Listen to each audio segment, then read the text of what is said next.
Hey guys, welcome back to CLOWNFISH TV. This is Kneon, and we're going to talk about HBO Max, DC Comics, Cartoon Network, and what the hell is going on with all of these Warner-owned divisions. There's definitely something up.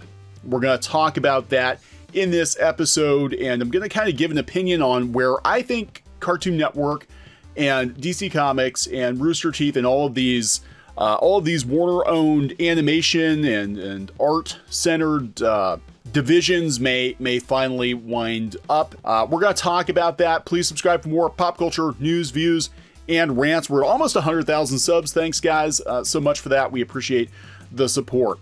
So yeah, there's a lot going on with HBO Max. This is the WarnerMedia streaming service. This is the one that I think could potentially be a legitimate threat to Netflix. I don't think Disney Plus is a threat to Netflix. I think Disney Plus is kind of its own thing, and it's always going to be around for fans of Disney content. I don't know if I see it being a legit Netflix competitor anytime soon, even if it does have a lot of subs. I think it's going to be something that people will buy in addition to Netflix. But HBO Max could potentially put a dent in Netflix because they've got access to a lot of content across a lot of different AT&T and WarnerMedia owned platforms. They've got, of course, Warner Brothers and then all the divisions that create content under that umbrella, including Cartoon Network and Turner Movies and all this stuff that AT&T now owns, DC Comics and the DC Comics superheroes. There's a lot of content that they can pull from. And HBO, let's be honest, they do for the most part create some pretty top shelf entertainment. We've been watching McMillions. I like McMillions quite a bit. Now I want McDonald's to bring back Monopoly, but without the gangsters. Anyway, so the other day, I think it was Friday, Dan DiDio, the co-publisher of DC Comics, got cut loose. And there's been a lot of talk about who's going to step in for Dan DiDio. A lot of different comic book YouTubers have been talking about it. I know Ethan Van Sciver's been talking about it. He used to work for DC Comics. And everybody is talking about people within the comic book industry that might step up to potentially save DC Comics. I don't think that's the plan.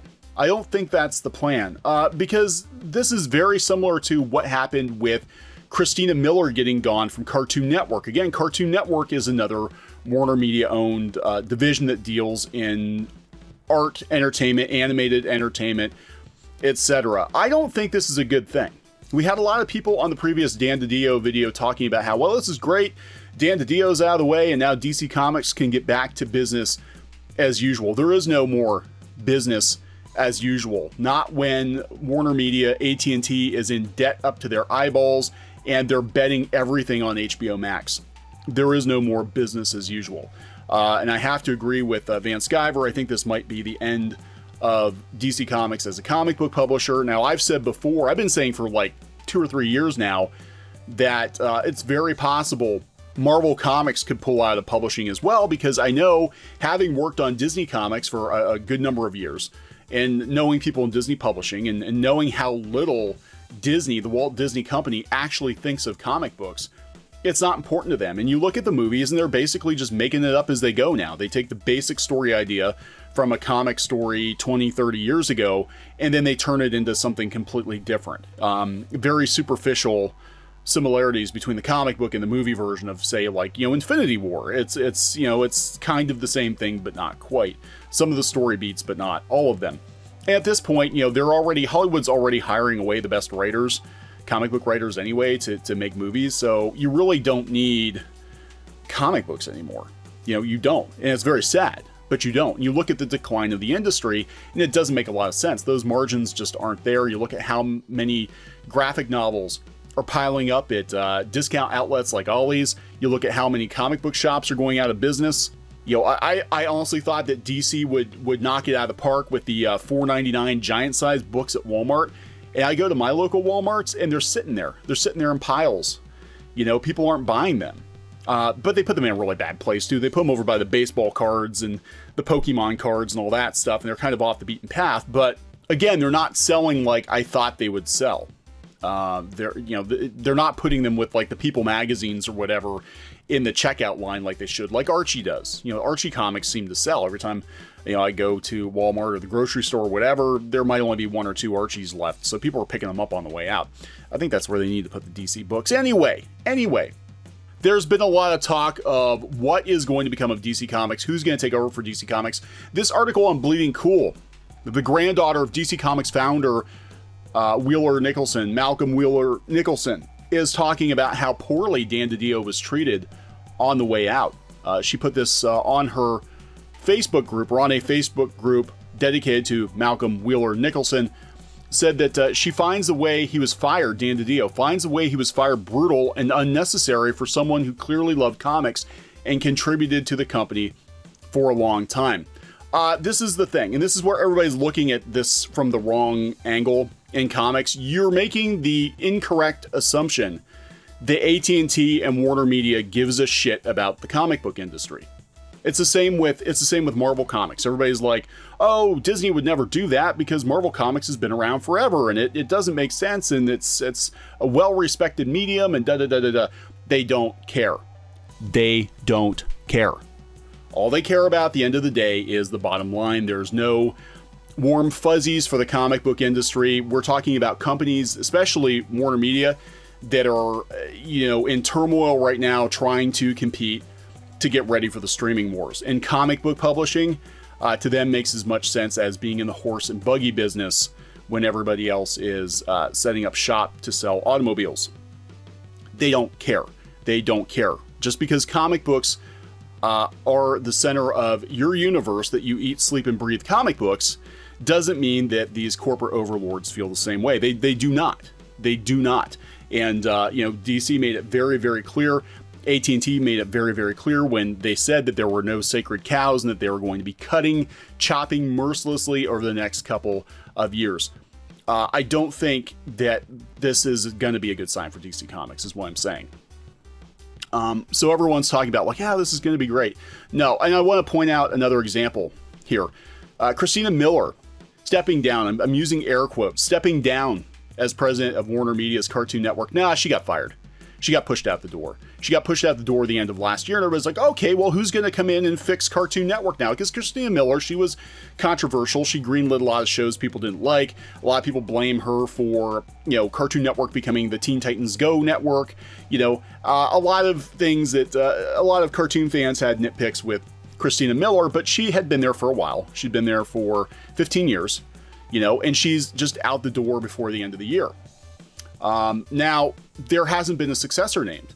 There's an interim president, Michael Ouweleen. I'm not sure how you pronounce his last name. He's a writer. He is the interim president of Cartoon Network. They got rid of her and they didn't have a plan of succession. They got rid of Dan DiDio, and other than maybe Jim Lee taking over, there's no plan of succession. Why is this? Because I don't think WarnerMedia knows what it's going to do with Cartoon Network or DC Comics at this point. I think everything is up in the air. I have heard from industry insiders that the end game of all of this is all of their cartoonish and comic bookish type business segments will probably be combined under one umbrella. Now let's go back and look at Rooster Teeth. Again, Rooster Teeth. Everybody told us we're crazy. They said, no, Rooster Teeth is fine. It's all fine here. And they are still producing content. And a lot of this content, I think, is going to go to HBO first. They're doing more Ruby, I guess, which is fine. But look what happened. They basically demoted the guys who started Rooster Teeth. A lot of guys got gone.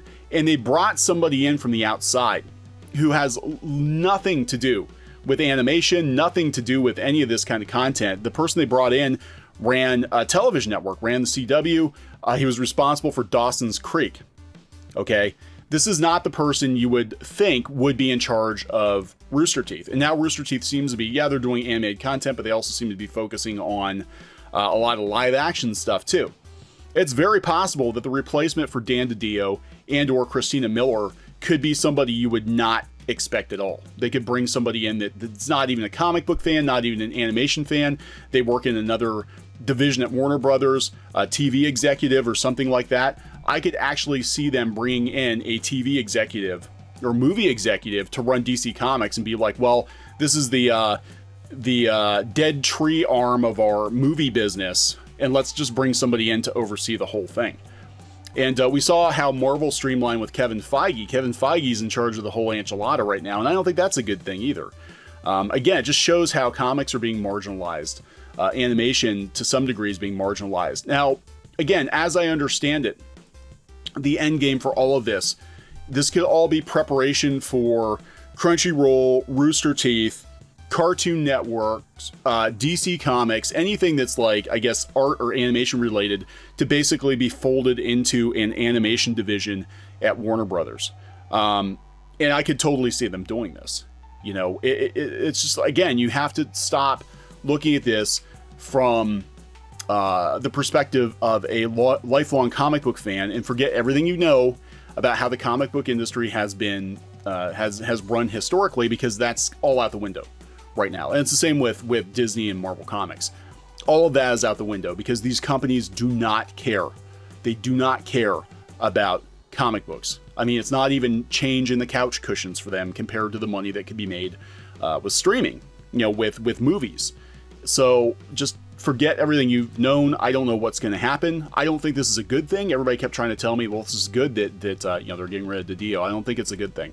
I think it's a kiss of death. I think it is. I think this is the beginning of the end, and we won't know that this was the beginning of the end until, you know, 5 years from now. We can look back and be like, oh yeah, that's the moment that WarnerMedia decided they didn't want to be in the comic book publishing business anymore. That was right before the singularity that combined all of these animation divisions into one, whatever the hell they're going to call it. So everything's about HBO Max. And this is interesting. HBO Max has penned a deal with YouTube that it's going to be available as an add-on to YouTube TV. Now, this is huge because currently there's not a lot of add-ons for YouTube TV. Now, we have regular HBO as an add-on through Hulu. Instead of using a separate app, we just access HBO through Hulu, and it's going to be something like that. But you don't see Disney doing this. You know, obviously you don't see Netflix doing this. But they're also going to make, you know, all the Warner content available on YouTube. You can buy it directly through YouTube. I think that's very, very smart.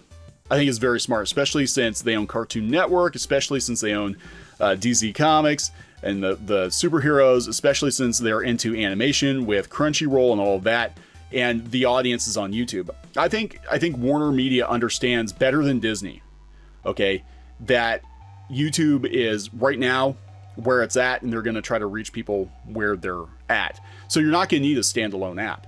Basically, just tack another $15-20 on to your YouTube bill every month, and you've got all the HBO content directly via YouTube. And there could come a day, I mean, there honestly could come a day where YouTube is just television. It's just TV, and then you add HBO Max onto it, or you add Disney Plus onto it, or you add Netflix onto it, and it doesn't make sense for everybody to have their own platform, their own app, or whatever.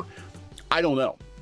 But clearly they understand that all the eyeballs are on YouTube, and if you can't beat them, you might as well join them. Whereas, you know, Disney, they want you to leave YouTube. Disney tried to basically buy YouTube at some point. They tried Maker Studios. They bought Maker Studios. They spent like $500 million on Maker Studios, which was an MCN, a multi-channel network, in an attempt to basically buy off people like PewDiePie and Markiplier and all these gamers. And then they realized they spent $500 million for nothing. They spent $500 million for nothing because all they got were a bunch of you know, people who opened toys and played video games. And there wasn't anything they could actually monetize, and they took a huge loss. People forget about that, and that's actually what kind of started the first adpocalypse. Was Disney didn't realize how edgy PewDiePie's content was. They paid $500 million for Maker Studios, and everybody pushed back on Disney and was like, Disney, why are you letting PewDiePie say the things he's saying? And Disney freaked out, and then they basically shut down Maker Studios. They left a lot of creators go. Actually, we had another YouTube channel before this one. We were part of Maker Studios, and they just like cut everybody loose. They're just like, yep, you're done. Everybody's gone. Go home. It's over. It's over. And this was after a couple months of, you know, nobody talking or answering questions on the forums. It was really, really weird. But yeah, the fact that they're going to team up with YouTube basically is very interesting, and they're in it to win it with the streaming wars. And there's already a lot of discussion. I've had, you know, some friends that work in the industry reach out and talk about there's some bad blood already between Warner the Warner Brothers movie division and this new Max division they've set up to make movies just for the streaming service.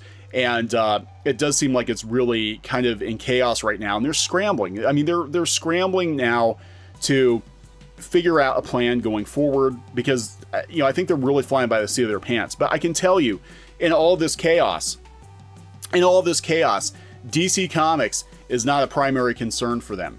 Especially when they're looking at this from, the movie's standpoint. They're like, wow, Birds of Prey just flopped. Yeah, we're not going to put a whole lot of money into DC Comics at this point. Joker did really well though. But it's been a very mixed bag, with the DC movies.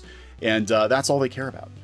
What they care more about is Friends, getting Friends back together. Because you knew this was going to happen. Look at Matthew Perry. He does not want to be there. He does not. Actually, none of these guys look like they want to be there. But they're going to throw money at them to get the Friends back together. And you know what? Maybe they're going to take Dan DiDio's salary and throw it at the Friends cast to get them back together. I don't even think his salary would touch even one of the salaries of these guys at this point. But that's what's important. That's what's important to Warner, not comic books. So I think whatever happens going forward is going to be a Band-Aid on a gaping flesh wound. I think the comic book industry as we know it is basically done. I agree with a lot of other YouTubers. I know your boy Zach has been talking about that. I think comics are done. I think they're done. I think mainstream comic book industry, as we've known it, the direct market, is effectively done at this point. And it's the same with vinyl. Like, yeah, you can still buy vinyl. They sell vinyl at Walmart. It's a very niche product. Most people are buying their music digitally, or they're just listening to Spotify. A lot of people don't even buy albums anymore. I haven't bought a CD. I don't remember the last time I bought a CD. It's probably been 10 years since I bought a CD, because I just listen to Amazon Music or Spotify or whatever, and most people do now. But you can still buy vinyl if you're so inclined, and that's what's going to happen with comic books. You'll be able to buy comic books. They'll probably reprint old comic books. They'll even put them on newsprint, so you get that smell. But they're not going to make a lot of new content because there's no purpose. There's no point.